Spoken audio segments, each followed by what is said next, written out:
Hey guys, welcome to government jobs Gyan YouTube channel. Guys, आज की इस वीडियो में हम बात करेंगे नाल्को के new recruitment notification online form apply process के बारे में। जी हाँ दोस्तों, national aluminium company limited NALCO ने यहाँ पर नॉन एग्जीक्यूटिव पोस्ट के लिए नोटिफिकेशन रिलीज कर दिया है। कैसे आप इस भर्ती में पार्टिसिपेट करने के लिए अपने फॉर्म अप्लाई कर सकते हो बिना कोई मिस्टेक किए हुए, इसकी पूरी जानकारी हम आपको स्टेप बाय स्टेप रजिस्ट्रेशन से लेकर प्रिंट तक इस वीडियो में देंगे।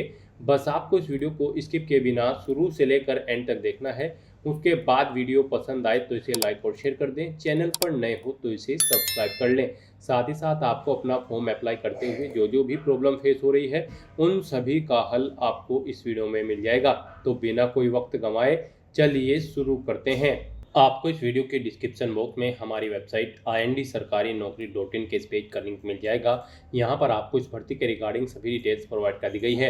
National aluminium company limited NALCO ने यहाँ पर नॉन एग्जीक्यूटिव पोस्ट के लिए नोटिफिकेशन रिलीज कर दिया है। यहाँ पर आप पोस्ट वाइज वैकेंसीज की डिटेल चेकआउट कर सकते हो। टोटल 268 वैकेंसीज है। 21 मई 2026 से 10 जून 2026 तक अपने आप फॉर्म अप्लाई कर सकते हो। 29,500 से 1,15,000 के बीच में सैलरी आपको पोस्ट वाइज प्रोवाइड कराई जाएगी, जो कि आप ऑफिशियल नोटिस से चेकआउट कर सकते हो कि किस पोस्ट के लिए कितनी नंबर ऑफ वैकेंसीज है और कितनी सैलरी आपको प्रोवाइड कराई जाएगी। यहाँ पर क्वालिफिकेशन की अगर बात करें तो आप पोस्ट वाइज क्वालिफिकेशन चेकआउट कर सकते हो। किस पोस्ट पर अप्लाई करने के लिए क्या यहाँ पर आपकी क्वालिफिकेशन रिक्वायर्ड है। जैसे कि SUPT JOT ऑपरेटर की पोस्ट पर अप्लाई करने के लिए आपका 10वीं क्लास पास आउट होना जरूरी है, प्लस आपके पास ITI होनी चाहिए रिलीवेंट ट्रेड के अंतर्गत। यहाँ से आप चेकआउट कर सकते हो कि किस पोस्ट पर अप्लाई करने के लिए क्या आपकी क्वालिफिकेशन रिक्वायर्ड है। 27, 35 और 40 साल आयु सीमा रखी गई है, मैक्सिमम आयु सीमा। पोस्ट वाइज आप नोटिस से चेकआउट कर सकते हो किस पोस्ट की क्या आयु सीमा रखी गई है। यहाँ पर अनरिजर्व OBC EWS के लिए 100 रुपये फीस है। SC ST PWBD और EX सर्विसमैन कैंडिडेट के लिए कोई फीस नहीं है। फीस का अमाउंट आप ऑनलाइन मोड से जमा करा सकते हो। सिलेक्शन आपका कंप्यूटर बेस्ड टेस्ट और ट्रेड टेस्ट के आधार पर होगा। आप ऑल इंडिया से ऑनलाइन मोड में अप्लाई कर सकते हो। उसके लिए आपको इस पेज को नीचे स्क्रॉल डाउन करना है, इंपॉर्टेंट लिंक सेक्शन में आना है, ऑफिशियल नोटिफिकेशन PDF लिंक पर क्लिक करके इस भर्ती के नोटिफिकेशन को ओपन कर लेना है और इसमें से आपको पूरी डिटेल रीड कर लेनी है। यहाँ पर आपको सभी डिटेल्स प्रोवाइड कर दी गई है, जैसे कि क्या पोस्ट का नाम है, कितनी उसके लिए नंबर ऑफ वैकेंसीज है, क्या उसकी क्वालिफिकेशन रखी गई है, यहाँ पर किस पोस्ट के लिए कितनी सैलरी आपको प्रोवाइड कराई जाएगी, क्या आपकी रिक्वायर्ड क्वालिफिकेशन है, कब से कब तक आप अप्लाई कर सकते हो, कैसे अप्लाई कर सकते हो, क्या आपका सिलेक्शन प्रोसीजर यहाँ पर रहने वाला है। सभी जानकारी आपको इस नोटिफिकेशन में दे दी गई है। आप सभी डिटेल्स यहाँ से रीड करें, उसके बाद अपने फॉर्म अप्लाई कर लें। फॉर्म अप्लाई करने के लिए भी आपको हमारी वेबसाइट के इसी पेज पर ही अप्लाई ऑनलाइन का लिंक दिया गया है। जैसे ही आप इस लिंक पर क्लिक करेंगे आपके सामने नाल्को का ये पोर्टल ओपन होगा। गाइस, यहाँ पर अगर आपने पहले से रजिस्ट्रेशन कर रखा है तो आपको login for already registered candidate के इस टैब पर क्लिक करना है। आपके सामने लॉगिन का पॉपअप शो होगा। यहाँ पर आपको अपना रजिस्ट्रेशन नंबर एंटर करना है, अपना पासवर्ड एंटर करना है, ये कैप्चा कोड आपको यहाँ पर एंटर करना है और उसके बाद आपको सबमिट के इस ऑप्शन पर क्लिक करते हुए लॉगिन करके अपना फॉर्म अप्लाई कर लेना है। और अगर आप इस भर्ती के लिए फर्स्ट टाइम अप्लाई करने जा रहे हो तो सबसे पहले यहाँ पर आपको अपना रजिस्ट्रेशन करना होगा। उसके लिए आपको click here for new registration की टैब दी गई है, आप इस पर क्लिक करें, आपके सामने रजिस्ट्रेशन का फॉर्म ओपन होगा। यहाँ पर इसमें आपको अपनी बेसिक इन्फॉर्मेशन प्रोवाइड करते हुए अपना रजिस्ट्रेशन करना है। सबसे पहले यहाँ पर आपको अपना फर्स्ट नेम एंटर करना है, उसे कंफर्म कर लेना है एक बार फिर से एंटर करके। मिडिल नेम लास्ट नेम है तो वो आप एंटर करके कंफर्म कर लें, नहीं है तो इन कॉलम्स को आप खाली छोड़ दें। इस तरह से यहाँ पर आप जो नाम प्रोवाइड कराएंगे उसके अकॉर्डिंग यहाँ पर आपको आपका फुल नेम शो कर दिया जाएगा। फिर गाइस, यहाँ पर आपको अपना मोबाइल नंबर एंटर करना है, उसके बाद उसे कंफर्म कर लेना है एक बार फिर से एंटर करके। कोई अल्टरनेट मोबाइल नंबर है तो वो आप एंटर कर दें, नहीं तो इस कॉलम को खाली छोड़ दें। अपनी ईमेल आईडी के शुरू के कैरेक्टर यहाँ पर आप एंटर करें और इस सेकंड कॉलम में से उसका डोमेन सेलेक्ट कर लें जिस पर आपकी ईमेल आईडी है। फिर आपको अपनी कंप्लीट ईमेल आईडी यहाँ पर टाइप करनी है, ये कैप्चा कोड आपको यहाँ पर एंटर करना है और उसके बाद सेव एंड नेक्स्ट के इस ऑप्शन पर क्लिक करना है। इस तरह से यहाँ पर आपका रजिस्ट्रेशन कंप्लीट हो चुका है। आपको एक रजिस्ट्रेशन नंबर और पासवर्ड प्रोवाइड कर दिया गया है। ये रजिस्ट्रेशन नंबर और पासवर्ड आपके रजिस्टर्ड मोबाइल नंबर और ईमेल आईडी पर भी सबमिट कर दिए गए हैं। आपको इन्हें केयरफुली नोट डाउन करके रख लेना है फ्यूचर यूज के लिए। और गाइस, यहाँ पर अब आपको अपना मोबाइल नंबर और ईमेल आईडी वेरीफाई करने हैं। उसके लिए आपको यहाँ पर पहले ये कैप्चा कोड यहाँ पर एंटर करना है, उसके बाद आपको सेंड OTP के ऑप्शन पर क्लिक करना है। फिर आपके मोबाइल नंबर पर एक OTP आएगा, वो OTP आपको यहाँ पर एंटर करते हुए अपना मोबाइल नंबर वेरीफाई कर लेना है। फिर आपको दोबारा से ये कैप्चा कोड यहाँ पर एंटर करना है और सेंड OTP के इस ऑप्शन पर क्लिक करना है। फिर आपकी ईमेल आईडी पर एक OTP आएगा, वो OTP आपको यहाँ पर एंटर करते हुए अपनी ईमेल आईडी को भी यहाँ पर वेरीफाई कर लेना है। उसके बाद आपको अपने फोटो और सिग्नेचर यहाँ पर अपलोड करने हैं। उसके लिए आपको इस पेज को नीचे स्क्रॉल करना है। तो यहाँ पर अब आपको अपना पासपोर्ट साइज फ़ोटो अपलोड करना है। फिर यहाँ पर आपको अपना लाइव फ़ोटो कैप्चर करना है। यहाँ पर इनके लिए आपको गाइडलाइन दी गई है। गाइड यहाँ पर आपको guideline for scanning the photograph and signature के इस लिंक पर क्लिक करना है। उसके बाद आपके सामने ये पीडीएफ ओपन होगी। यहाँ से आप चेकआउट कर सकते हो। आपका जो पासपोर्ट साइज फ़ोटो अपलोड होगा उसकी डायमेंशन 4.5 सेंटीमीटर इंटू 3.5 सेंटीमीटर के बीच में होनी चाहिए। यहाँ पर उसका साइज फाइल का 20 केबी से 50 केबी के बीच में होना चाहिए। ये जेपीजी या फिर जेपीईजी फॉर्मेट में होनी चाहिए। फिर यहाँ पर आपको अपना लाइव फोटो कैप्चर करना है। फोटो कैप्चर करते समय आपको कुछ चीज़ों का ध्यान रखना है। जब आप फोटो कैप्चर करेंगे आपको बिल्कुल सीधा फॉरवर्ड कैमरे की तरफ देखना है। सिंपल प्लेन बैकग्राउंड आपका होना चाहिए उस स्थान का जहाँ पर आप अपना फोटो कैप्चर करेंगे। प्रॉपर वे में लाइट होनी चाहिए। और फोटो कैप्चर करते समय आपको अपने चेहरे पर कोई मास्क नहीं लगाना है, कोई यहाँ पर आपको अपने कानों में ईयरफोन्स वगैरह नहीं लगानी है। तो इन चीज़ों का ध्यान रखते हुए आपको अपना फोटो कैप्चर करना होगा। फिर यहाँ पर आपको अपने सिग्नेचर अपलोड करने हैं। सिग्नेचर यहाँ पर गाइड आपके एक वाइट पेपर पर ब्लैक या फिर ब्लू इंक पेन से होने चाहिए। 10 केबी से 20 केबी के बीच में आपके सिग्नेचर की फाइल का साइज होना चाहिए। डायमेंशन उसकी 140 इंटू 60 पिक्सल होनी चाहिए। तो इन गाइडलाइंस को ध्यान में रखते हुए यहाँ पर आपको अपने फोटो और सिग्नेचर यहाँ पर अपलोड करने हैं और फोटो कैप्चर करना है। तो यहाँ पर अपना फोटो अपलोड करने के लिए जो आप अपना पासपोर्ट साइज फोटो यहाँ पर अपलोड करेंगे उसके लिए आप ब्राउज के इस ऑप्शन पर क्लिक करेंगे, फाइल को सेलेक्ट करेंगे और यहाँ पर अपना पासपोर्ट साइज फोटो अपलोड कर देंगे। फिर यहाँ पर आपको अपना फोटो कैप्चर करना है। फोटो कैप्चर करने के लिए आपके पास दो ऑप्शन है। यहाँ पर आप वेब कैमरा के थ्रू अपना फोटो कैप्चर कर सकते हैं। उसके लिए आपको कैप्चर फोटो के ऑप्शन पर क्लिक करना है। अपने कंप्यूटर के वेब कैमरा से आपको अपना लाइव फोटो कैप्चर कर लेना है। और अगर आपके कंप्यूटर में वेब कैमरा नहीं है तो फिर आप अपने मोबाइल फोन के थ्रू भी यहाँ पर फोटो कैप्चर कर सकते हैं। उसके लिए आपको क्लिक टू स्कैन के इस ऑप्शन पर क्लिक करना है। ये क्यूआर कोड आपको शो होगा। आप अपने मोबाइल से इसे स्कैन करें। आपके मोबाइल में जो भी क्यूआर कोड रीडर ऐप होगा उसके थ्रू आप इसे स्कैन करें। आपके मोबाइल पर एक लिंक आएगा, उस पर क्लिक करते हुए आपको अपना लाइव फोटो यहाँ पर कैप्चर कर लेना है। फिर गाइज आपको यहाँ पर I confirm that this is my valid photo and also agree तो वो मेंशन नोट के इस चेकबॉक्स को ओके करना है। उसके बाद आपको यहाँ पर अपने सिग्नेचर अपलोड करने हैं। उसके लिए भी आपको ब्राउज के इस ऑप्शन पर क्लिक करना है, फाइल को सेलेक्ट कर लेना है और अपने सिग्नेचर यहाँ पर आपको अपलोड कर देने हैं। फिर आपको आई कन्फर्म दैट के इस अनदर चेकबॉक्स को भी आपको ओके करना है। इस तरह से यहाँ पर आपको अपना फोटो और सिग्नेचर अपलोड करने के बाद गाइज फिर नेक्स्ट के इस ऑप्शन पर क्लिक करना है। नेक्स्ट आपके सामने कुछ इस तरह से इंटरफेस ओपन होगा। अब यहाँ पर आपका फॉर्म स्टार्ट हो चुका है। आपको सबसे पहले पोस्ट का नाम सेलेक्ट करना है, आप जिस पोस्ट के लिए अप्लाई करना चाहते हैं। फिर आपको अपनी कैटेगरी यहाँ पर सिलेक्ट करनी है। यहाँ पर अगर आप EWS या फिर OBC NCL कैटेगरी से होंगे तो फिर आपको अपनी इस कैटेगरी का सर्टिफिकेट कब इशू हुआ है वो डेट भी सिलेक्ट कर लेनी होगी। यहाँ पर इस तरह से अपनी डिटेल आपको देनी है। फिर यहाँ पर आपसे पूछा गया कि क्या आप PWBD कैंडिडेट हैं और आपकी डिसेबिलिटी 40% से अबव है। अगर होगी तो आप यस करेंगे, उसकी डिटेल देंगे, नहीं तो नो ऑप्शन सेलेक्ट करेंगे। या फिर आपको ये ऑप्शन यहाँ पर डिसेबल मिलेगा। यहाँ पर अगर आपने जो पोस्ट ऊपर सेलेक्ट की है उसके अकॉर्डिंग यहाँ पर आपको ये ऑप्शन शो होगा। मान लीजिए किसी पोस्ट पर अप्लाई करने के लिए यहाँ पर PWBD कैंडिडेट रिक्वायर्ड नहीं है तो फिर आपको ये ऑप्शन डिसेबल्ड मिल जाएगा। और अगर आपको डिसेबल नहीं मिलेगा तो आप अपने अकॉर्डिंग यहाँ पर डिटेल्स प्रोवाइड कर देंगे अपनी PWBD की। या फिर आपसे पूछा गया है कि क्या आप person with specified disability cover करना चाहते हैं under the definition of section 2S के।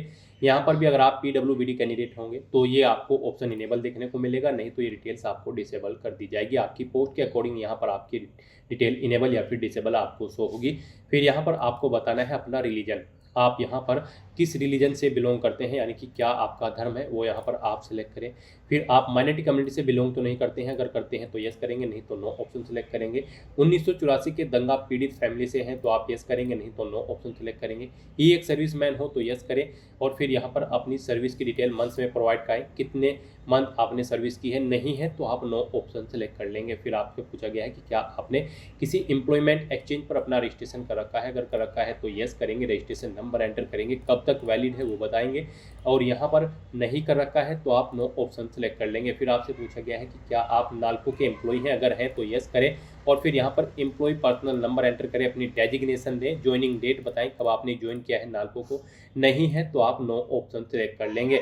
फिर यहाँ पर आपसे पूछा गया कि क्या आप नालको के जो प्रोजेक्ट्स हैं उनके लिए एक्वायर्ड करते हैं, अगर करते हैं तो यस करें, नहीं तो नो ऑप्शन सेलेक्ट कर लें। आप अपने आधार की वेरिफिकेशन के लिए अपनी सहमति प्रदान करते हैं तो आप यस करेंगे, नहीं तो नो ऑप्शन सेलेक्ट करेंगे। यहाँ पर यस ऑप्शन अगर आप सिलेक्ट करते हैं फिर आपको अपना आधार कार्ड नंबर एंटर करना है, अपना पैन नंबर यहाँ पर एंटर करना है, आपकी नेशनलिटी आपको ऑटोमेटिकली फिल मिलेगी। फिर आप अपने एग्जामिनेशन सेंटर यहाँ पर सेलेक्ट करें, आप अपनी चॉइस के अकॉर्डिंग यहाँ पर पहले स्टेट सेलेक्ट करें और फिर उसका सेंटर यहाँ पर आप सेलेक्ट कर लें। इस तरह से यहाँ पर आपको 3 एग्जामिनेशन सेंटर अपने सेलेक्ट कर लेने हैं। फिर यहाँ पर आपको अपनी डेट ऑफ बर्थ सेलेक्ट करनी है। उसके बाद आपको अपना जेंडर सेलेक्ट करना है। फिर आपसे पूछा गया है कि क्या आप जुड़वा भाई बहन हैं, अगर हैं तो यस करें, उनका नाम दें और उनका जेंडर सेलेक्ट करें, नहीं है तो नो ऑप्शन सेलेक्ट कर लेंगे। अपना मैरिटल स्टेटस आपको बताना है, आप मैरिड हो या फिर अनमैरिड हो।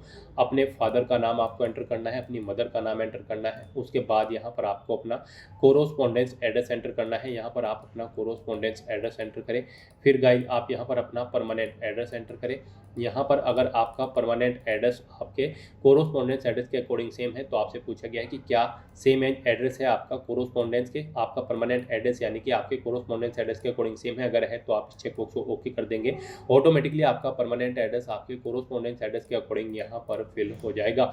उसके बाद आपको अपना जीएसटी इनवॉइसिंग एड्रेस सेलेक्ट कर लेना है। आप जिस एड्रेस पर इस भर्ती प्रोसेस के दौरान कम्युनिकेट करना चाहते हैं, परमानेंट एड्रेस या फिर कोरोस्पोंडेंस एड्रेस। फिर आपको अपनी बैंक डिटेल यहाँ पर देनी है। अकाउंट होल्डर का नाम यहाँ पर आपको देना है, अपना बैंक अकाउंट नंबर एंटर करना है, उसे एक बार फिर से एंटर करके कंफर्म कर लेना है। बैंक और ब्रांच का नाम यहाँ पर आपको देना है। अकाउंट का टाइप सेलेक्ट करना है, वो सेविंग है या फिर करंट है। अपने बैंक का एफएससी कोड यहाँ पर आपको एंटर करना है। इस तरह से अपनी डिटेल प्रोवाइड करने के बाद गाइज फिर आपको यहाँ पर वैलिडेट योर डिटेल के इस ऑप्शन पर क्लिक करके अपनी सभी डिटेल्स वैलिडेट कर लेनी है। और उसके बाद फिर आपको यहाँ पर सेव एंड नेक्स्ट के इस ऑप्शन पर क्लिक करना है। नेक्स्ट यहाँ पर आपको अपनी एजुकेशनल क्वालिफिकेशन, एक्सपीरियंस और लैंग्वेजेस की डिटेल प्रोवाइड करनी है। गाइज यहाँ पर आप चेकआउट कर सकते हो किस पोस्ट पर अप्लाई करने के लिए क्या आपकी क्वालिफिकेशन रिक्वायर्ड है। हमारी वेबसाइट के स्पेस से आप चेकआउट कर सकते हो।